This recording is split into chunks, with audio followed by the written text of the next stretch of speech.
Olá, livrólicos de plantão! Sejam muito bem-vindos a mais um episódio da Rádio Caractere. Eu sou Suzane Madruga. E eu sou Glênio Madruga, com um francês fluente hoje, pensando em fazer o Delphi essa semana, ver se eu chego no nível C2. Se você tem problemas com dicção de francês esculhambada, até o próximo episódio, volte depois, porque eu vou destruir a língua francesa. Hoje é dia de humilhar. Isso. Ou se humilhar, pode ser. De sair humilhado.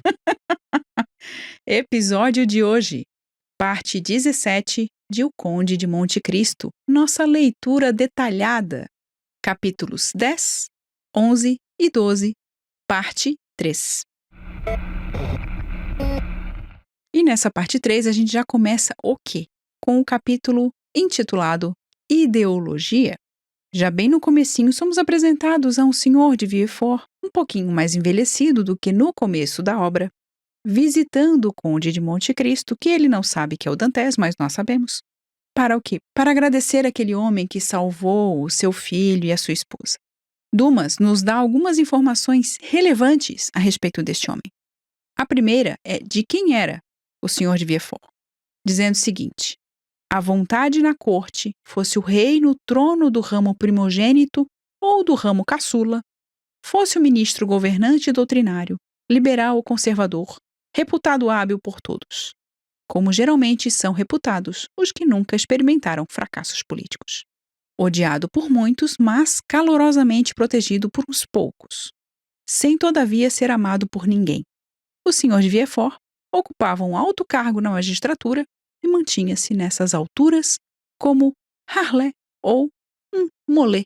E já vamos começar hoje destrinchando esse pessoal. Quem são é esses esse? dois? Afinal de contas, o senhor de Villefort é comparado a essas duas figuras por um bom motivo. Motivo que às vezes nos foge, mas a gente tenta correr atrás da galinha e pegar pelo rabo, porque a gente não deixa motivo nenhum correndo pelo terreno por aí. Falamos isso é muito em duas papo pessoas. de quem já teve galinha, de quem já teve que caçar galinha. Isso aí é coisa de depenador de galinha. Com certeza. Voltemos à nossa obra, por favor. Voltemos, porque são 3 pessoas. Sim. Não são 2. O primeiro, Nicolas de Harlay de Sancy. Eu falei que eu ia destruir o francês hoje. Uau. Esse camarada... Ou ser destruído por ele. Isso. Foi militar e diplomata francês, nasceu em 1546 e faleceu aos 82 ou 83 aninhos em 1629. Ele era protestante, mas com o episódio do massacre de São Bartolomeu em 1572, ele se converteu ao catolicismo. Durante toda a vida ele precisou se adaptar, voltou a ser protestante, depois se converteu de novo para o catolicismo em 1597. Depois de uma vida cheia de aventuras políticas e diplomáticas, comandou um exército de mercenários, levou a palavra de paz do rei da França, do Império Otomano até a Inglaterra. Com os mercenários? Às vezes com, às vezes em missão diplomática, aí é que tá. Às vezes você leva a mensagem da paz através da espada. Enfim, passou pela Inglaterra. Muito filosófico. Passou pela Espanha e passou pelo Brasil, onde foi um dos fundadores de São Luís do Maranhão. Senhora carreira de Nicolas de Harlay de Sancy. Porém, o filho dele, Achille Harlay de Sancy, nasceu em 1581. Mais uma, gente, mais uma. Morreu em 1646, também foi diplomata, foi linguista, foi orientalista. Na juventude ele queria seguir carreira religiosa, mas decidiu abraçar o caminho das armas e deixar o poder religioso com um amigo querido, um tal Armand Jean Duplessis, também conhecido como Cardeal Richelieu. Mal respira. Foi embaixador francês no Império Otomano, juntou um dinheirinho, o dinheiro aparentemente era de origem suspeita de atividades comerciais e subornatórias. Não declaradas na receita. Exatamente, ele foi publicamente surrado com porrete nas solas dos pés. Aí voltou para a França, muito provavelmente sentado, e decidiu que seria interessante voltar para a carreira religiosa, que era mais seguro. Em 1631 foi nomeado bispo de Saint-Malo e ficou no posto até pedir a sua aposentadoria no dia 20 de novembro de 1646. e como ele não tinha mais nada de útil para fazer, 6 dias depois ele morreu. Talvez esse Harlé seja mais realmente referente ao seu pai. Muito provavelmente. Muito provavelmente. Louis Mathieu, Conde Molé, é isso? Só Deus sabe. Nasceu em 1781. Fico sem palavras diante de uma pronúncia assim tão perfeita. Perfeitamente. Um sotaque, enfim. O coração bate mais forte. De susto. Nasceu em 1781. Eu não ia falar dessa maneira, mas já que você completou... Né? Faleceu em 1855. Então estava bem vivo durante a nossa história e durante o lançamento dos capítulos de O Conde de Monte Cristo. O pai dele foi guilhotinado na Revolução Francesa, na fase do terror, quando basicamente bastava você ter pescoço para ser eletivo à guilhotina. O filho, Conde Molé, né, não o guilhotinado, né, enfim, descendente. O personagem do qual a gente está falando aqui. Isso.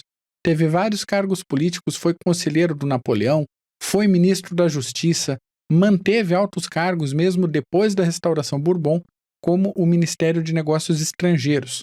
Ele foi eleito para a Academia Francesa, a inspiração para a nossa Academia Brasileira de Letras.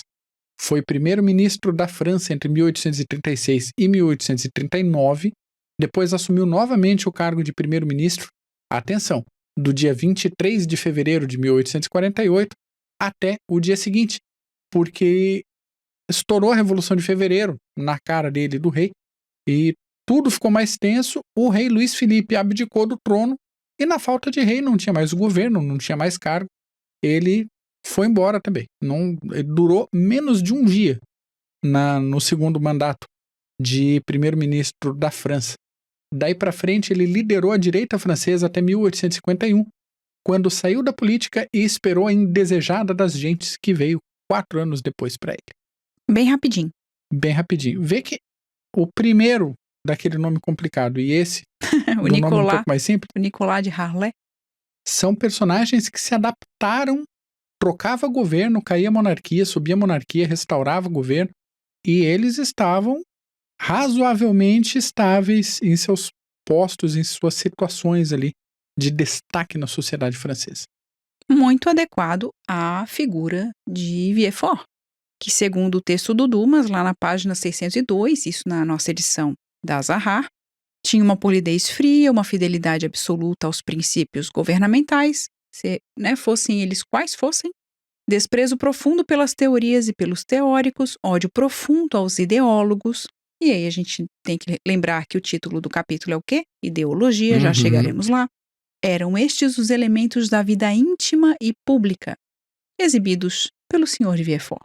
Além disso, é dito também aqui no início do capítulo que ele tinha uma jovem esposa, e a gente já sabe disso, porque nos capítulos anteriores já fomos apresentados a ela, juntamente com o seu filho menor.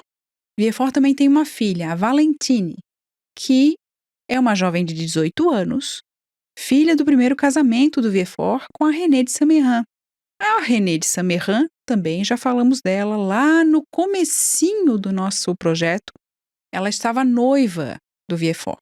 E também já falamos do pai dela nos episódios bem recentes. Mas seguindo aqui a nossa ordem de explicação que o Dumas apresenta o Sr. de Villefort. Claro que ele não faz essa separação bem quadradinha como eu tenho apresentado aqui, mas este personagem é extremamente importante. Então, dá para perceber que o Dumas quis dar um foco maior. Quis porque ele faz uma segunda construção de personagem. Exatamente. A gente já conhecia o Villefort do começo do livro, do começo da obra, e agora parece que a gente está sendo apresentado para um novo Villefort. 2.0 ou alguma coisa assim. Porque, segundo o texto do Dumas, ele já não era mais um magistrado, só um magistrado, ele era quase um diplomata. Tinha relações com toda a antiga corte e era bem visto no governo atual. Segundo o texto, página 603, sabia tanta coisa que não apenas era sempre poupado, como ainda algumas vezes consultado. Já o terceiro ponto importante é a sua função. Ele era procurador do rei. Não mais substituto do procurador do rei. Pois é, já é um outro momento da vida do Villefort. E que esse cargo foi comparado ali no texto como uma fortaleza inexpugnável. Ou seja, era onde ele conseguia fazer qualquer coisa, ter muitas facilidades a partir da sua posição. E toda a blindagem social que ele precisava. Exatamente. Até mesmo por causa do seu temperamento, que é o nosso quarto ponto aqui. Porque ele era orgulhoso e vaidoso. Nunca visitava ninguém, quem visitava por ele era a esposa, ou seja, era aquela pessoa que tem a frase ali no texto que diz assim: finge valorizar-te e serás valorizado. Aliás, é uma questão muito comum nas nossas relações digitais hoje em dia. A pessoa vê a sua mensagem, lê a sua mensagem, dá lá o avisinho de que foi recebido e a pessoa não responde. Por quê? Porque ela age como um vieux-fort. Saiba, se você é essa pessoa, você está agindo como um vieux-fort. Enfim, continuando. Para os amigos, ele era um protetor. Para os inimigos, um adversário, muitas vezes feroz. E para os indiferentes, bom, ele era aquela figura, a personificação do homem da lei. Tem uma posição, portanto, muito sólida em toda a sociedade francesa e ele é muito respeitado. É esse homem que adentra o ambiente, a casa do Conde de Monte Cristo. Nesse momento, quando o Vieux-fort está entrando ali, o texto nos diz que o Conde seguia num mapa o itinerário de São Petersburgo até a China. Por que será que Dumas coloca isso? Um dos motivos pode ser essa relação que a gente vai ver entre os dois, essa comunicação entre os dois, que é quase um estabelecimento de fronteira. E essa questão do mapa faz todo sentido nessa ideia de construção de fronteira, porque desde o início o Conde coloca uma situação de tentar atingir a vaidade e o orgulho do Vieux-fort. E vai pelo discurso, vai pelo conhecimento de outras culturas. Então... vai no próprio trabalho dele como jurista. Exatamente. Então, nessa parte do mapa, essa viagem de São Petersburgo até a China era feita a pé, boa parte do período. Às vezes, mais para perto do inverno, com trenós puxados por cachorro, porque é uma viagem longa. Vamos lá, você, ouvinte da Caractere, que é fã do Google Maps como eu, antes da construção... Apesar de não ser possível, muitas vezes, ver no Google Maps alguns caminhos da Rússia até a China. Se você quiser ver o mapinha, situar, vai no Bing, Bing Maps, que dá para traçar. O Google não tem permissão da Rússia para fazer os mapas internos, então vai no Bing que é sucesso. Hoje em dia existe a ferrovia Transiberiana. Ela foi construída ali na virada do século XIX para o século XX. Mas o caminho tradicional era conhecido como a Grande Rota do Chá ou a Rota da Sibéria. Uma viagem dessa saía de Petersburgo, passava em Moscou, atravessava os Montes Urais, são aquela cordilheira que separa Rússia europeia da Rússia asiática, e, como se diz aqui no litoral catarinense, segue reto toda a vida até o lago Baikal, passando por Kazan, Ekaterimburgo, Omsk, Krasnoyarsk, segue por Irkutsk, na beira do lindíssimo lago Baikal, faz uma esticada até Nerchinsk e contorna de volta para Kiatka. Seguindo adiante, a rota sai de Kiatka, atravessa a Mongólia, o deserto de Gobi, vai pela China até Kalgan e finalmente chegar em Pequim. Vejamos que temos um homem poliglota. Jesus. Não só o francês, mas também russo e chinês. Uma viagem completa dessa, ida e volta, mais o tempo de alfândega, mostra de passaporte, esperar a passagem ali da fronteira, trocas comerciais, enfim, podia facilmente levar mais de um ano entre sair de Petersburgo e voltar. E tem a questão da burocracia também na fronteira. É a isso que a gente leva essa frase do Dumas e essa colocação do Dumas de colocar ali esse caminho, esse itinerário São Petersburgo até a China. E eu não sei se foi ideia do Dumas ou se é só a viagem da minha cabeça, mas como o Conde tem essa postura muitas vezes oriental, ele fazer esse roteiro e se mostrar apontando uma rota que vai até a China, ele, além do mistério do conhecimento, ele quase se coloca como um Marco Polo do século XIX. Ele conhece coisas que ninguém mais conhece, né? Isso, ele viu coisas que ninguém mais viu, E você pode duvidar, mas... No comportamento dele, ele já está pontuando a sua superioridade diante do Villefort. Exatamente. Por quê? Porque o Villefort que a gente tem agora não é aquele Villefort de aliás, muitos anos atrás. Diz o texto, novamente. Eu tô seguindo o texto assim. Cite, faça citações. De esguio passar a magro, de pálido a amarelo. Seus olhos embutidos tornaram-se cavos, e seus óculos com hastes de ouro. Ao pousarem em suas órbitas, pareciam fazer parte do rosto.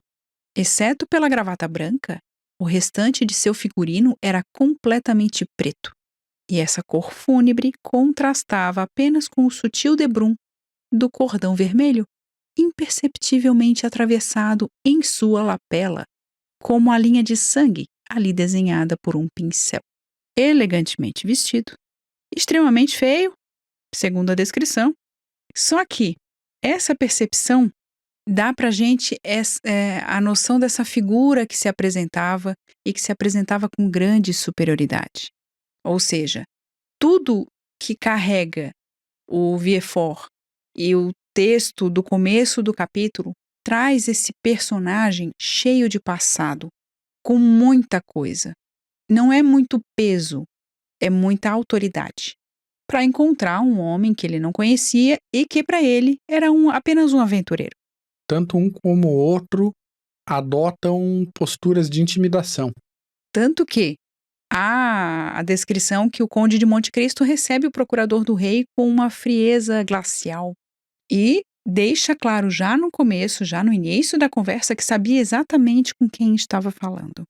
Porque aborda o desconhecimento por parte do Villefort de coisas muito simples, muito fáceis, e que ele não tinha condições de enxergar porque ele era um materialista.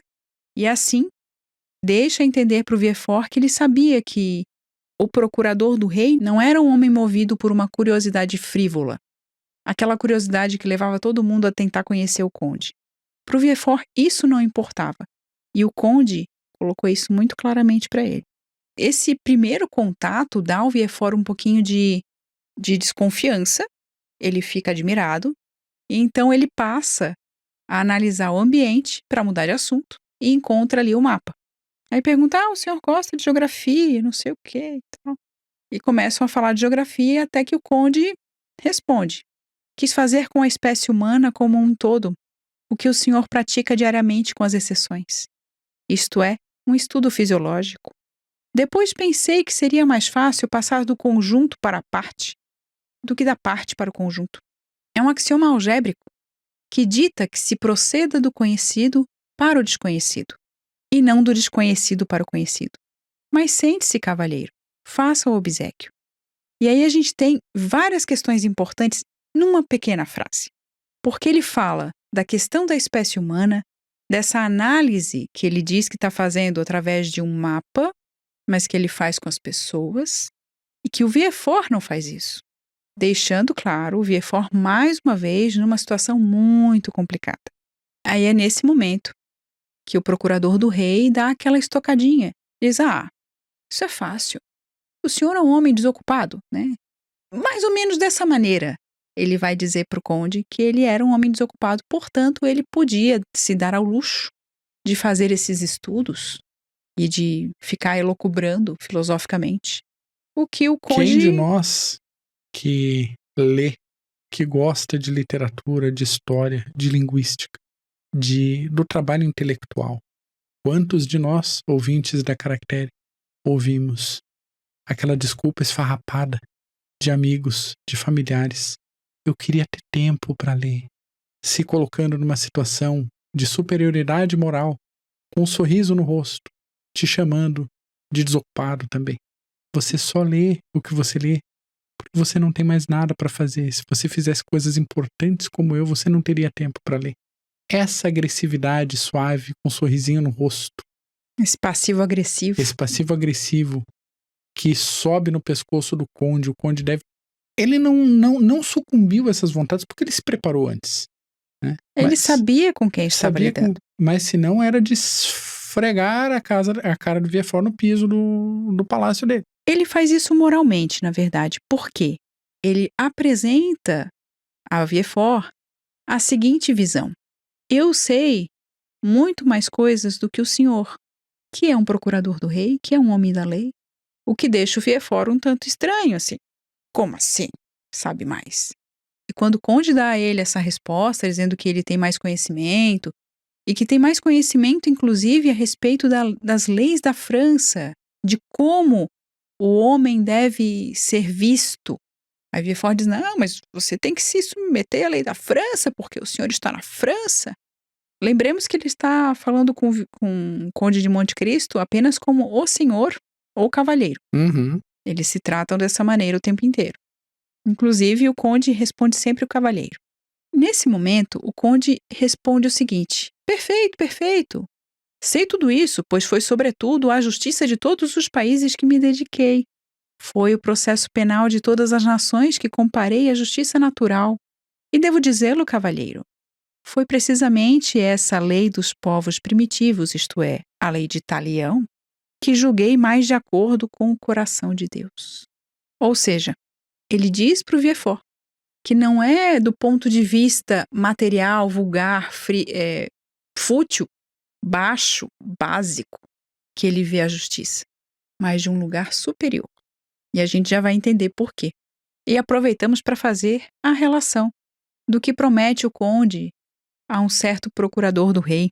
Além disso, o conde dá uma aula de perspectiva liberal através da seguinte frase, ou melhor, do seguinte trecho: afirmo, cavalheiro, que com os olhos pregados na organização social das nações, o senhor vê apenas as molas da máquina, e não o operário sublime que a faz funcionar.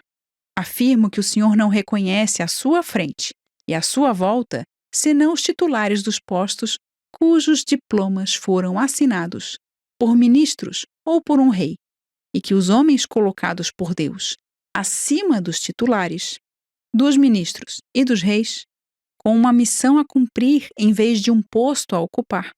Estes escapam à sua visão curta. Isso é típico da fraqueza humana, de órgãos débeis e incompletos. Tobias tomava o anjo que lhe fora devolver a visão por um rapaz comum. As nações tomavam Átila, que devia destruí-las, por um conquistador como todos os conquistadores. E foi preciso que ambos revelassem suas missões celestes, para que fossem reconhecidos. Foi preciso que um dissesse: eu sou o anjo do Senhor, e o outro: eu sou o flagelo de Deus, para que a essência divina de ambos fosse revelada. Isso está na página 607 e diz muito mais do que simples adereços linguísticos, literários e verborrágicos. Ele diz que eu não me submeto, o Senhor conhece apenas a lei do Estado, a ele se filia. Existe muito mais coisas que o Senhor não percebe. E desse jeito ele fala: você é limitado. Exatamente. Por quê? Porque o conde seguia o liberalismo, aquelas ideias que vinham do iluminismo, que promoveram as revoluções americana e francesa. Bem rapidinho aqui para tentar evitar encrenca com parte da audiência. Serei simplista, raso, econômico, objetivo. Já estou avisando antes. Mentira. Eu sei... De qualquer maneira, essa parte é importante para explicar o porquê da ideologia no título do capítulo. Eu sei que tem gente que conhece muito de liberalismo na nossa audiência. Exato. Podia ter alongado mais. Não é bem assim. É apenas para explicar a fala do conde. Tá tudo bem. Do latim, liber. Olha lá. Voltamos. Livre, de onde vem e de onde deriva liberal, liberdade, libertino, libertário e outras palavras que compartilham desse radical que muitas vezes dá origem a formas tidas por radicalismo. O liberalismo é um pacote de ideias que envolve um conjunto muito amplo de pontos de vista sobre política, economia e cultura.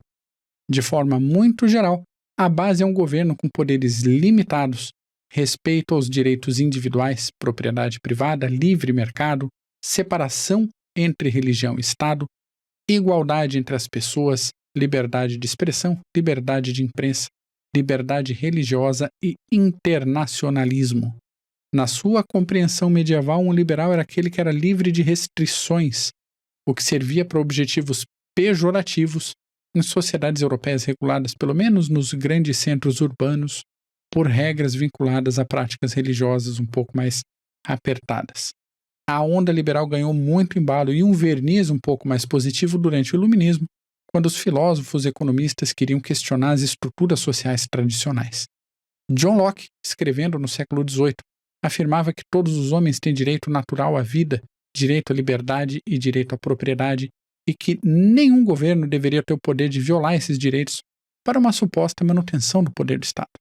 O atual liberalismo social cresceu no século XX com a busca por igualdade de direitos civis, e hoje se dividem os liberais, de novo, explicação bem grosseira, se dividem entre moderados e progressistas, com os progressistas tendendo a políticas de bem-estar social, o que de certa forma contradiz um pouco a origem do liberalismo europeu. Para ver como a coisa é delicada. Nos Estados Unidos, alguém dito liberal é comumente ligado a esse estado de bem-estar social progressista, considerado de esquerda. Na Europa, o termo liberal vai mais para a linha do laissez-faire, ou deixe que as batatas se arrumem sozinha na caixa, conforme o caminhão anda. No Brasil, o liberal é ligado a políticas de direita pelos socialistas, mas considerados prejudiciais à moral, ao patriotismo, por boa parte dos direitistas conservadores.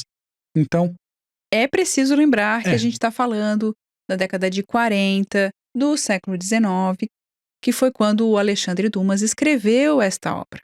Mas o termo vem sendo reinterpretado e se adaptado. Exatamente.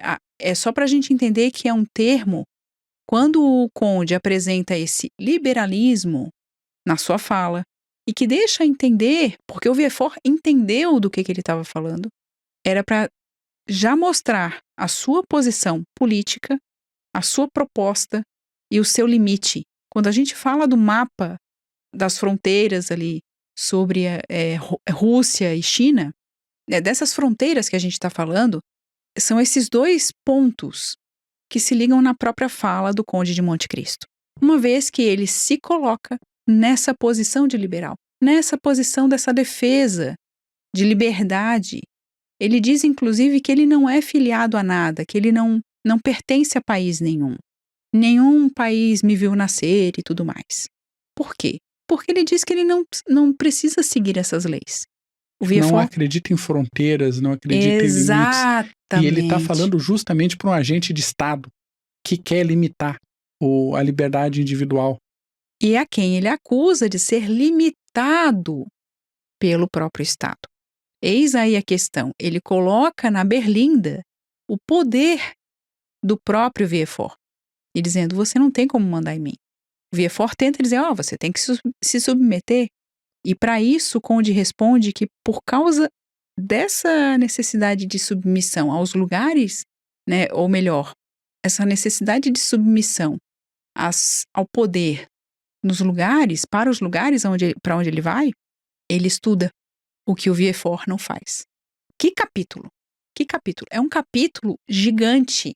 Assim, é tão curtinho, mas é tão gigante no seu significado e que traz assim elementos de um ranço por parte do Conde e de uma postura de mostrar os dentes, né? Vou mostrar ao que eu vim. Então é muito interessante. A partir do momento em que o Conde expõe essa questão, o Vieux-Fort já começa novamente a ficar um pouco arredio e começa a tratar o Conde por Conde. Ou seja, o título aristocrático aparece na conversa como se estivesse saindo do nada. Porque o Vieux-Fort está fazendo o que ele sabe fazer bem, se adaptar ao contexto político. Exatamente. E o Conde percebe isso. Tanto que ele continua falando e continua deixando o Vieux-Fort sem condição de responder, sem condição de atacar. É um ataca-defende aqui nesse diálogo desses dois. Mas um ataca-ataca, né? Ou melhor, um ataca-ataca. Ataca, Tereza. Enfim, em determinado momento o Vieux-Fort vai dizer assim, mas então, o senhor quer dizer que o senhor é superior, que o senhor é perfeito? Aí o Conde assim, não, perfeito não, mas impenetrável. E a respeito disso, o Vieux-Fort diz assim, mas o senhor então tem alguma ambição? E o Conde vai responder que, Claro que sim.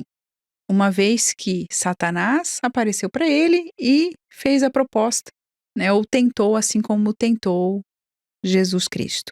E ele diz que respondeu o seguinte: escuta, sempre ouvi falar da providência, entretanto nunca vi, nem nada a que ela se assemelhe. Quero ser a providência, pois o que sei de mais belo, de maior e de mais sublime do mundo é recompensar e punir. E daí o conde vai dizer que o Satã ficou um tanto sem saber como responder, mas diz assim: estás enganado, a providência existe. Não a vês porque, filha de Deus, ela é invisível como o Pai. Não viste nada que se lhe assemelhe, porque ela procede por desígnios ocultos e caminha por sendas obscuras. Tudo o que posso fazer por ti é tornar-te um agente dessa providência. O negócio foi fechado, segundo o conde, e nesse momento ele diz que perde a alma, mas não se importa. Novamente, um palavróio, né, como diriam os antigos, que parece não fazer sentido, mas faz todo sentido. Porque agora ele está colocando na mesa para o Villefort a justiça divina. E ele diz: eu sou a justiça. Eu sou o instrumento dessa justiça. Quase que nessa conversa toda, o conde acaba se revelando, só que com outras palavras. Ele não vai dizer: eu sou aqui o Edmond Dantes, olha aqui, me pega. Não. Ele vai se colocar de outra maneira. Ele vai dizer assim: você acha que está impune de tudo que você cometeu, de todos os crimes que você cometeu? Não, porque eu estou servindo como agente da providência. E segundo o texto, o Villefort olhava para Monte Cristo com um espanto sublime. E vai tentar responder, claro, porque, afinal de contas, o Villefort vai ficar quieto? Não vai. E a gente só está no primeiro capítulo dessa parte, mas tudo bem. Cada chance que as pessoas têm de ficar quieto e perde. Ele vai dizer que, pede desculpa, vai comprar uma baguete sim, e volta pra sim. casa, sabe? Ele vai responder assim: não, mas então você tem que conhecer a apoplexia, problema de saúde que deixa a pessoa mal, sem conseguir se mexer. Olha o meu pai, o tal do Noirtier, não sei o que, a gente tem de volta o personagem do Noirtier, que naquela bosta daquele filme foi transformado na irmã do Villefort. Enfim, já tô contando o filme, que é uma porcaria mesmo. De qualquer maneira, seguindo aqui a ordem do nosso trabalho de leitura detalhada, o Villefort vai dizer que Noirtier, tendo feito todas as besteiras que fez na vida, porque para ele o pai só tinha feito besteira, que ele era uma vítima da justiça divina. Nesse momento, a gente tem uma das frases mais espetaculares deste capítulo. Monte Cristo, com um sorriso nos lábios, soltou do fundo do coração um rugido que teria colocado Villefort para correr, se este o tivesse podido ouvir. Imagina a raiva em essa criatura estar falando sobre justiça divina e colocando inclusive seu pai como vítima. Bom, eles se despedem. O conde agradece o convite que Villefort lhe fez para visitar a sua casa, para conhecer a Valentine, a sua filha, para conhecer o seu pai, que estava numa cama. E eles se despedem nesse momento, até que o conde começa, então, a se transfigurar, digamos assim, a mudar a expressão, e diz: basta, chega desse veneno. Agora que meu coração está impregnado por ele, vamos procurar o antídoto. Este antídoto dá nome ao capítulo seguinte. É nada mais, nada menos do que Aide, a grega, a jovem grega. O capítulo 11 começa com o conde de Monte Cristo se aprontando, pedindo para que os seus servos, claro, ajeitem tudo porque ele vai sair, ele vai fazer uma certa visita, que a gente vai ver no capítulo 3 dessa nossa parte, desse episódio 17. Mas antes ele precisa procurar o antídoto, que é uma jovem de cerca de 19, 20 anos, chamada Aide, e a quem ele chamava também de escrava grega. É interessante porque o Dumas apresenta todas as características e até uma caricatura oriental da moça, com o seu ambiente, com os tecidos, com as coisas no cabelo, o jeito que estava deitada. E é interessante essa caracterização, porque traz muito a caracterização da Grécia moderna, não da Grécia clássica. A gente tem que ter cuidado para não misturar a Grécia clássica com Grécia do século XIX. É outra coisa que a gente precisa ter na mente, Exatamente. que são momentos diferentes da história. E durante os séculos houve muitas idas e vindas de fronteiras culturais ali nessa região dos Balcãs. E a Grécia, no fim das contas, sempre teve pelo menos um pé inteiro no Oriente. A gente sempre considera, enquanto participantes dessa civilização ocidental, a gente puxa a Grécia para o nosso lado, tudo aqui, bote as aspas que você quiser. O fato é, a Grécia é um grande limite entre Oriente e Ocidente, ela tem características muito próprias. Ou seja, quando se precisa de elevação, quando você precisa elevar a sua alma, quem você procura? É Roma? Não, é a Grécia, claro. Pronto, a treta matrimonial está formada. Mas pode falar das características da mulher grega? Não há... há negociações, concessões matrimoniais. Sim, fale da mulher grega. Mas cuidado com o que você vai falar da mulher grega. Existe ali uma construção de características que remete ao Épiro. Sim, é chamado de mulheres... Epirotas. E daí alguém fala pra ela, eu acho, não sei se é o conde ou se é o narrador. Ela o narrador não tem como falar pra ela. Fala pra nós, não pra... Enfim. Chega a informação de que ela seria uma verdadeira filha do Épiro. E a gente vai atrás do Épiro. Por quê? Épiro é uma região do noroeste da Grécia. Se a gente pegar hoje fronteira com a Albânia, se a gente pegar fronteiras históricas, parte da atual Albânia fazia parte da região do Épiro. Então era a Grécia ali também. Na antiguidade, nessa região, havia 2 oráculos muito importantes. Parece que eu vou viajar aqui, mas calma, vai fazer sentido. O primeiro oráculo era o oráculo de Zeus. É o oráculo mais antigo do mundo grego, remontando a 2.500 anos antes de Cristo. E apesar do desuso, quando o oráculo de Delfos ficou mais famosinho, mais badalado, o oráculo de Zeus ainda era visitado e consultado até a época romana. Nesse oráculo, as mensagens eram interpretadas a partir dos sons das folhas de um carvalho, do canto dos pássaros, do barulho da água de uma fonte e de vasos de bronze que se encostavam porque estavam pendurados nos galhos do carvalho. O outro oráculo é o oráculo dos mortos, o Necromanteion. Ele era um templo dedicado a Hades, deus do submundo, e a Perséfone, e ficava nas margens do rio Aqueronte, rio esse considerado um afluente do rio Estige, que corre no submundo. Notem o emprego do tempo presente. Para esse oráculo vinham pessoas que queriam se comunicar com entes queridos que já tinham feito a passagem. Nesse templo é que Ulisses, na Odisseia, conversa com Tirésias, depois de uma cerimônia de invocação dos mortos. Mas ele não entra no Hades. Ele vai até a beira dos mundos e conversa. Quem vai depois efetivamente para o Hades é Virgílio, um romano que tem autorização. Enfim, consegue negociar com as autoridades. Conseguiu colocar um romano na história, né? Tá, já entendi. Óbvio. Já entendi. A gente vai cavucando a tradição e a mitologia até achar um romano que fez alguma coisa Sim, relevante. porque o romano se baseou em quê? Tá bom. Continuando. Olha a audácia. Eu disse que a treta matrimonial estava formada. Sobre as mulheres epirotas, que no final das contas é da onde era o objetivo. Mas a gente tem uma chance de falar de Zeus, de Hades, de coisa, não de vamos Roma, falar? Querido, vamos eu entendi. Era para falar de Roma. As mulheres epirotas tinham foco. Tinham um comportamento que não era muito comum na Hélade.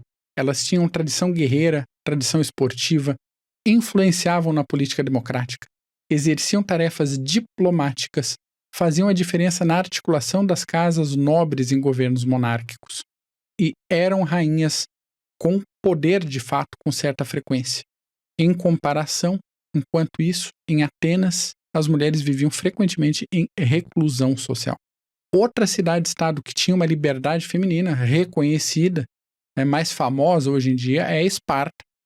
Até a pele mais bronzeada das espartanas mostrava de longe que elas tinham autorização para fazer as atividades fora de casa, no ambiente, pegar sol, coisa que as mulheres de Atenas, de Argos, de Corinto, na maioria das vezes não tinha. Mas voltando ao Épiro, um exemplo de mulher epirota foi Olímpia, princesa do Épiro, esposa de Filipe II. Era uma mulher de imensa inteligência, imensa articulação política, muito fervorosa religiosamente e, assim, fora do normal a ambição e a visão de futuro que essa mulher tinha. E, de quebra, era a mãe de Alexandre o Grande. Não pode ser qualquer princesa para ser mãe de alguém como Alexandre o Grande. Tudo isso para dizer que a Aidê era essa moça grega, considerada pelo conde, ou melhor, adotada pelo conde como uma escrava, a partir de um passado que em breve nós vamos descobrir junto com a leitura de O Conde de Monte Cristo. Só que a personagem da Aidê, ela foi inspirada na personagem Aidê, de Dom Juan, de Byron. E o nome dessa personagem é muito possível que tenha relação com a palavra grega aidoios, alguma coisa nesse sentido. Quem entender grego pode pode colocar melhor aí nos comentários. Estamos atropelando vários idiomas nesse episódio. Não tem problema. Se você está entendendo, essa é a função. E o significado dessa palavra é modesta, reverente. E a gente vê muito disso na característica da própria Aidê que a gente tem aqui nessa história contada por Dumas. E também na história contada por Lord Byron.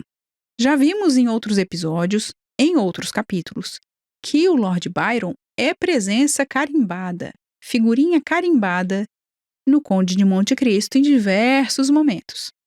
E nesse momento também, porque a Aidê é uma das amantes do Dom Juan e que tem um fim trágico. Ela o encontra desacordado, a Aidê do Lord Byron, né? Encontra o Dom Juan desacordado, cuida dele, o trata. Aí tem todas as coisas que vocês sabem que o Dom Juan fazia, né? Então, não vou aqui me estender acerca do Dom Juan. Só cabe mencionar que, claro, ela se apaixona por Dom Juan. O que temos na Aidê, nessa personagem de Dumas? Claro, o nome tirado de Dom Juan e também a própria relação que o conde estabelece com a personagem, com essa jovem, bela grega. Ele pede para ser anunciado e vem com um tratamento todo formal. Inclusive, ela se ressente e pergunta para o conde: "Ora, por que tá, me tratando desse jeito? Fiz alguma coisa? O meu senhor não está feliz comigo? Não me trata mais como sua escrava?" E nesse momento o conde diz: olha, agora você já não é mais minha escrava. Ele diz assim, não é você que ele diz, né? Ele diz a senhorita. E isso na tradução para o português. Porque em francês ele usa o vous. E ela pergunta: ué, mas está me tratando por senhorita? Por que não você, como geralmente faz? E em francês nós temos o tu. Ela está perguntando para ele por que ele a trata de maneira tão formal. Se ele já não gosta mais dela, se ele já não quer mais a presença dela. E nessa conversa ele vai deixando a entender que agora ela é livre, que ela sabe que ela é livre. Na França não há escravos. Ela não era mais escrava dele. Lembrando que escravidão no Oriente é uma coisa, sim, privação de liberdade, sim, muitas vezes envolvendo compra e venda de gente, sim, é uma violência, sim. A dinâmica da escravidão no Oriente é completamente diferente da dinâmica da escravidão atlântica. E daí não que acontecia no mesmo período. Aí não parece que, da parte dela, que seria uma violência. O que a gente sabe que é, só que da parte da personagem, na visão da personagem, ela estava cumprindo com o seu dever. De qualquer maneira, o conde pede uma coisa apenas para Aidê, para não contar a ninguém sobre sua origem. E aí ela começa a falar de amor, ela lembra do pai, que foram os 2 homens que ela amou na vida, as 2 pessoas que ela mais amou na vida. O conde, inclusive, faz uma brincadeira, tá me comparando com o seu pai. E ela vai dizer, não, eu amei o meu pai, mas quando ele morreu, eu entendi. No entanto, se o senhor morrer, eu morrerei junto. Para explicar para o conde que o amor que ela tinha por ele era de outra natureza. Eis que o conde se despede, então, da Aide com um coraçãozinho leve, né? Afinal de contas, ele conseguiu o antídoto. E ele cita segundo a nota do tradutor, que não é a nota desse tradutor, mas a nota de outro tradutor, de um tradutor português, de muito tempo atrás, que traduziu o Conde de Monte Cristo para o português, diz que cita o poeta grego, que fala a respeito da juventude, da flor da juventude e tudo mais. Mas nos damos por vencidos com essa informação? Não. Descobrimos que, na verdade, a citação do conde é sobre outro Píndaro e não o poeta grego. Exatamente. Por quê? Como eu falei, nenhuma galinha fica correndo impune pelo terreiro. Píndaro original foi um poeta grego, um sujeito que refletiu sobre a sua arte, sobre o papel do poeta na sociedade. Ele nasceu em 518 a.C., perto de Tebas, morreu em 438 a.C. em Argos. Estudou em Atenas, viu todo o rolo das invasões persas, acompanhou boa parte da era de Péricles, aquele período bom ali entre 478 e 404 a.C. Décadas aí de grande crescimento econômico e cultural para Atenas. Dizia-se que quando ele, Píndaro, era criança, abelhas fizeram um favo de mel dentro da sua boca. E daí para frente, os seus versos permaneceram sempre doces. Isso a gente tá falando do grego. Do grego. Pois Claro. é, aí que o verso cantarolado pelo conde não é desse Píndaro. Um outro sujeito chamado Ponce Denis alguma coisa Lebrun nasceu em Paris em 1729 e morreu em 1807. Foi um poeta lírico muito versátil, gostava de fazer versos provocantes, satíricos e, ironicamente, os amigos chamavam ele de Lebrun Píndaro, porque ele escreveu uma quantidade incrível de boas estrofes soltas, mas nunca conseguiu escrever uma ode. E essa menção errada ali no Conde de Monte Cristo foi retratada num texto por Maria Sanches Sergueva, num texto publicado no site Epistemomania. Vou deixar na descrição do episódio esse link para vocês darem uma olhadinha.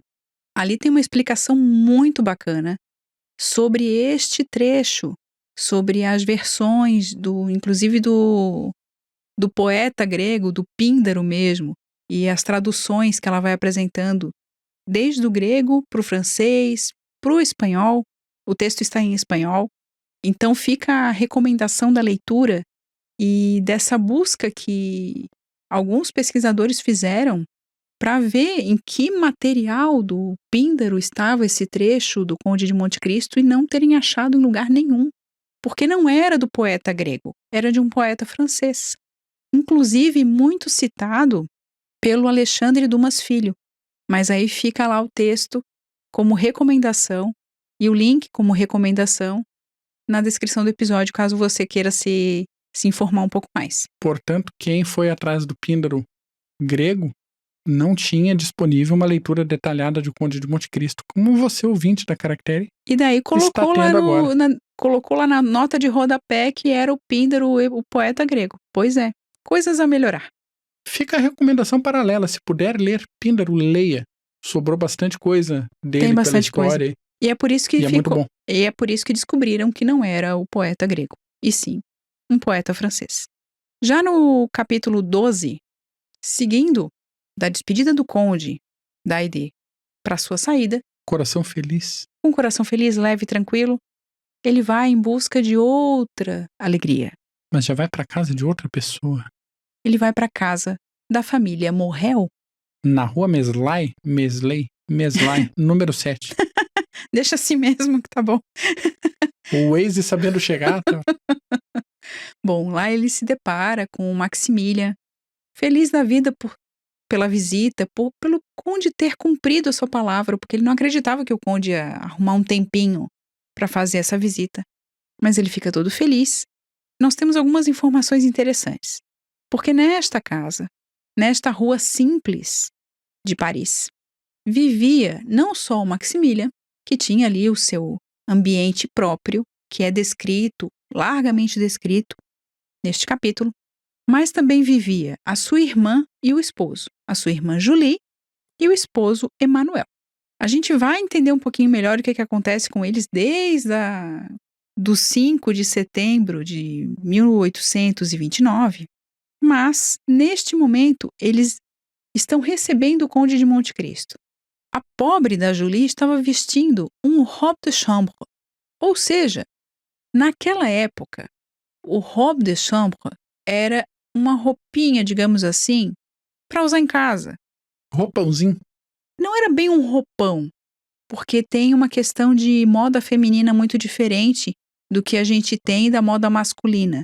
O roupão é mais aquela moda masculina, utilizada muito por poetas, e daí vigorou muito como essa ideia do hobby e tudo mais. O robe de chambre da mulher é de outra natureza. Eu vou deixar também o link na descrição do episódio, está em francês, mas você pode aí Um negócio usar o Google. mais delicado, mais na linha do kimono, assim, alguma coisa mais suave, assim? É mais suave, exatamente. Só que para a época, para esse período, pelo que eu li, o que ela estava usando já não combinava, já não era moda. E aí ela se assusta, porque ela não podia receber o Conde de Monte Cristo vestida daquela maneira, né? E como o irmão não a havia avisado daquela visita, ela sai correndo para se arrumar, pede ajuda ali. Há nesse capítulo o retorno do Penelon, o retorno do Coquelet, que são 2 personagens que a gente encontra em capítulos anteriores, quando aparece o Simbal Marujo para ajudar o Sr. Morrel e tudo mais. Vamos ter referência a essa situação, a esse acontecimento, neste capítulo também. Mas tem a chegada do Conde de Monte Cristo, tem a sua recepção, ele é colocado ali na sala para conversar. O Emanuel estava lendo 2 jornais. Enquanto a Julie estava cuidando das rosas, ela estava despetalando algumas rosas, o marido dela estava lendo. Esses jornais são nomeados de forma muito específica, não eram quaisquer jornais. Um era o Journal de Débat, desculpe o francês novamente, mas é um jornal... Não, agora, nessa altura do campeonato, já nem cabe, o francês já foi para as cucuia. Então já... Tá. É um jornal que mudou de nome várias vezes de acordo com os ventos governamentais. Mas ele foi publicado entre 1789 e 1977. E, na maior parte do tempo, foi um jornal de linha conservadora. O outro jornal, La Presse, fundado em 1836 por Émile de Girardin, esteve ativo até 1953. Ele foi um dos pioneiros em publicidade e em romances de folhetim. Em vez de depender de assinaturas diretas ou da filiação do leitor com algum partido político, esse jornal garantiu seu sustento com venda direta nas ruas. Ou seja, muito famoso. Junto com o Le Siècle, foi um dos jornais que mais colaborou para a massificação da imprensa. O La Presse também foi responsável pela primeira publicação de Alexandre Dumas, o romance A Condessa de Salisbury, graças a Deus, uma palavra em inglês. Salisbury. Publicado em capítulos, com início apenas um mês depois do jornal ter sido fundado. E agora, 1 segundo de silêncio pelo francês, por favor. E pelo inglês, que levou uma facada também. Além do Dumas, o Balzac, o Chateaubriand, o Lamartine e a George Sand foram alguns nomes famosos que tiveram espaços nas páginas do La Presse. Jornalzão, hein? Está imparável este homem. Eu vou ter que fazer gargarejo depois para soltar a língua. Porque senão ela nunca mais desprega. Voltando aqui à nossa história. Bom, Socorro. Emanuel, ele correu para se vestir também, para se colocar todo prontinho, bonitinho para receber o Conde de Monte Cristo. Eles sentam na sala, e é interessante como o Dumas coloca que tudo naquele refúgio, pequeno e encantador, respirava calma, desde o canto do passarinho até o sorriso dos donos da casa. Este capítulo é de chorar, porque é um capítulo muito profundo. E profundo no sentido doce, no sentido gostoso, no sentido acolhedor que a gente tem em toda a obra. Todo o processo de prisão, de desgraça, de anos de sofrimento do personagem do Edmond Dantes, Esse capítulo é aquele capítulo de lavar um pouquinho da alma de um personagem que sofre muito e se entrega à raiva, ao rancor, ao ódio e à vingança. É muito bonito. Eles começam a conversar, o conde vai ali, faz aquela sala e se sente leve, se sente à vontade. E em determinado momento eles chegam então à conversa sobre o pai dos meninos, né? O pai da Julie e o pai do Maximilian, que é o Sr. Morrel, que já faleceu, deixou aos filhos, claro, dinheiro para que eles fizessem a vida deles. E em determinado momento, a Julie casa com o Emmanuel e eles resolvem finalizar o negócio da família, que era com a questão do comércio marítimo. E nesse processo, eles vão citar o momento que o pai deles foi salvo de tirar a própria vida. Ele quase tirou a própria vida e ele foi salvo. Porque o conde vê do lado, e nesse momento ele já está muito emocionado, mas ele vê uma certa bolsinha e um certo diamante.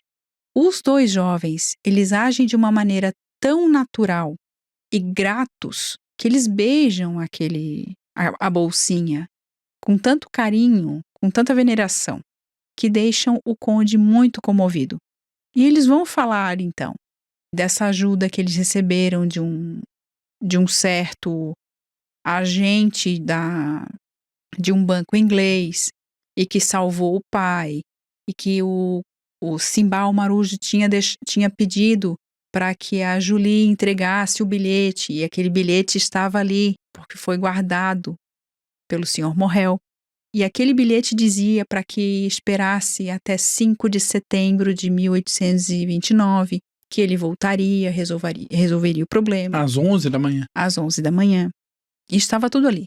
Todas essas informações, claro, muito conhecidas do Conde de Monte Cristo, do Edmond Dantès, vão trazendo à tona todo esse sentimento dele, todo esse sentimento de gratidão pelo Sr. Morrel. E toda essa questão de lembrar dessas pessoas, lembrar daquela situação. Ele que estava tentando ficar no personagem do Conde de Monte Cristo frio, sabe? Esse homem que ninguém conhece, que ninguém sabe de onde veio. O agente da Providência. O agente da Providência. Vejamos que pegando esses 3 capítulos, começa dessa questão de um homem obscuro, tenebroso, para alguém que sente no coração essa necessidade de estar entre pessoas queridas, entre pessoas que gosta, entre pessoas que gostam dele. Então ele sente essa necessidade. E nessa conversa ele fala, pode ser o Lord Wilmore. Ele era meu amigo, pode ser que ele tenha feito isso. E daí a Julie vai fazendo pergunta, mas o senhor acha que ele nunca lhe falou nada? E o conde vai dizer, não, nunca mencionou, não sei o que. E vai desconversando para que eles não percebam ou não desconfiem que, na verdade, o Simbal Marujo ou esse agente do banco, na verdade era ele. Inclusive, a gente tem uma informação que parece pouca coisa, mas não é. O Coquelin não vê, o Penelon vê. Em determinado momento, a Julie menciona que o Penelon faz uma viagem para determinado lugar, na Itália, e que ele encontra aquele senhor que tinha ajudado o Sr. Morrel. Que viu no cais, reconheceu o iate. Exatamente, ficou sem graça, ficou sem jeito de chegar naquele homem. E o conde já fica ali, todo pomposo, tentando desconversar, por isso que ele traz à tona um tal de Lord Wilmore. De qualquer modo, eles falam desses objetos deixados por Simba, o Marujo. O Conde de Monte Cristo vai ficando cada vez mais emocionado, até que os irmãos mencionam o comportamento do pai deles, o Sr. Morrel, ao falecer, dizendo o seguinte, que ele sabia que quem havia conseguido salvar a sua vida, a sua reputação, o futuro dos filhos, tinha sido Edmond Dantès, que para todo mundo estava morto. Quando este nome é mencionado, o Conde de Monte Cristo não consegue mais esconder. As lágrimas vêm ao seu rosto. Ele fica extremamente emocionado e com uma impressão bem específica da parte da Julie, ele pede para sair e vai embora antes que eles vejam e percebam toda aquela emoção que estava vindo à tona. É um capítulo que parece tão tranquilinho, tão... Bobo até, em certa medida. Isso, exatamente. Só que a gente vem de capítulos tão tensos, a história inteira, que cada coisa boa que acontece nesse capítulo, a gente fica com uma impressão assim, não pode dar certo. Vai dar alguma coisa errada. Vai acontecer. E não acontece. Quando é pra cair o A disfarce, máscara, né? mas fica ali uma coceira na Julie, ela assim, Pois tem caroço nesse angu aí. é interessante a gente perceber, inclusive enquanto eu li, eu tô tava... com várias metáforas rurais hoje. É interessante a gente perceber que à medida que a gente vai lendo o Conde de Monte Cristo, não tem como não pensar nos dias de hoje que as pessoas reclamam tanto a falta de heroínas na literatura. E quando a gente observa, por exemplo, o que acontece ali com a Julie e com o Emanuel, que eles resolvem dar uma puxada de freio, digamos assim. Olha, a gente vai gastar o mínimo possível para vender o negócio do pai e viver com pouco até que a gente se afirme, até que a gente vê o comportamento dessa menina, inclusive com, sabe, com a gratidão, com levar a conversa adiante, com o cuidado que ela tem com o marido, com o irmão, com toda a postura. Ver personagens, por exemplo, como a própria Aidê, e a gente pensar que a gente já tem heroínas na literatura. Bom, eu tô falando da Aidê também porque, claro que eu sei o que acontece mais na frente, eu já fiz a leitura da obra, em outro momento. Mas é interessante que a gente comece a observar estas personagens e outras que o Dumas vai apresentando, principalmente a partir de agora, como personagens de extrema força, de extrema coragem e que trazem um elemento que não é um elemento de guerreira, mas é um elemento de heroína. É o elemento heróico na literatura e vindo de mulheres. E é muito bonito isso. Então são várias questões que me fizeram pensar durante a leitura desse capítulo, na questão das personagens femininas, na questão do próprio sentimento que vai mudando. É como se, a partir do contato com o Villefort, que era o último personagem, com aquela linha da vingança, do ranço, do ódio, da parte do Conde de Monte Cristo, ele passa para um alívio. Primeiro, quando a gente vê pela primeira vez a relação dele com a Aidê, e depois quando ele é tão bem recebido numa família simples. Não era uma família pobre, era uma família simples. É de uma simplicidade, eles não têm problemas em gostarem uns dos outros, em se importarem uns com os outros. O Maximilian não quer viver longe da irmã, ele gosta da companhia da irmã. É esse ambiente que o Conde observa e que traz para ele aquela sensação de lar, aquela falta que faz uma família, e o que ele observa, que na verdade é aquilo que ele está combatendo, que não representa nada disso. Representa a aparência, representa a mentira. Tá no... Então ele sai desse mundo de mentiras, de máscaras, de fala planejada, para esse ambiente em que ele consegue se ver totalmente relaxado, calmo. Inclusive ele diz, nossa, esqueci da hora, esqueci quem eu sou, porque ele se sente entre família. São capítulos excelentes, excelentes. Toda a construção que a gente vê o Dumas proporcionando desde o primeiro capítulo até o capítulo 12, em que ele fala da família Morrel, não é um desfecho porque não é o final da história, mas é um momento único para a leitura, para quem está acompanhando essa história. Particularmente, eu não tenho como não me emocionar quando eu leio todo o aspecto da gratidão personificada numa família. Eles são extremamente agradecidos a este homem, eles não sabem quem ele é, mas o Conde sente todo esse agradecimento, todo esse carinho e toda essa gratidão pelo que ele fez no passado. E tem mais uma coisa, ele se sente lembrado, ele se sente amado pelo Sr. Morrel, porque ele foi a figura, ele foi essa pessoa que nunca esqueceu Edmond Dantès. Para o mundo ele foi esquecido, para aquela pessoa não. E isso é de um peso, é de uma profundidade que pouca gente consegue fazer na literatura atualmente. E assim, meu caro ouvinte, minha cara ouvinte da Rádio Caractere, encerramos mais um episódio, nos direcionando para o final do tomo 1, é isso? Exatamente, nós temos mais 2 episódios a respeito deste primeiro tomo. E aí partiremos para o tomo 2, que trará outras questões. No próximo episódio, capítulos 13, 14 e 15, e no episódio 19, capítulos 16, 17, 18 e 19. E a partir deste episódio 19, faremos 4 capítulos por episódio, para poder dar certinho ali o número que nós contabilizamos e também a construção da própria história. Claro que antes de entrar no tomo 2, nós vamos fazer um episódio para retratar um pouquinho, né, falar um pouquinho de tudo que a gente leu até agora, dar aquela recapitulação, e vamos falar mais algumas outras coisinhas também, mas a gente só revela no episódio.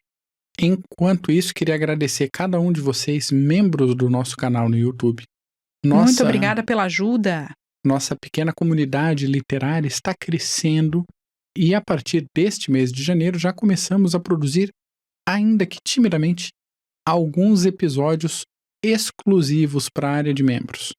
Mais episódios estão sendo preparados, vai vir material exclusivo aí pela frente, bastante coisa que já vem nos sendo pedido por esses anos que a gente está. Estamos indo para o 8º ano de Rádio Caractere. Eu acho que é o 8º ano de Rádio Caractere. É o 8º ano de Rádio Caractere. Então tem bastante coisa que o pessoal vem pedindo pra gente desde 2018 e a gente vai começar a soltar esses episódios como agradecimento para quem faz parte da nossa comunidade. Existem algumas categorias ali de inscrição. Fique à vontade. Não existe, pelo menos por enquanto, e não temos previsão de fazer diferenciação de benefícios e de recompensas. Até o momento não é possível para a gente fazer esse tipo de conteúdo mais específico, mais detalhado. Isso. Em outros canais, né? Ou na área de membros mais específicas, assim. Não neste momento. Então fique à vontade para escolher aí a categoria que melhor ficar conveniente para você. Por enquanto não temos, né? Quem sabe mais para frente. E se você não quiser fazer parte da área de membros, compartilhe a palavra da Rádio Caractere por aí. Encaminhe nossos episódios para alguém que você acha que pode gostar também. E até o próximo episódio. Com isso, finalizamos essa parte agora do episódio 17. Muito obrigada pela companhia e nos encontramos no episódio 18 de O Conde de Monte Cristo ou em algum outro episódio que podemos fazer ao longo do caminho.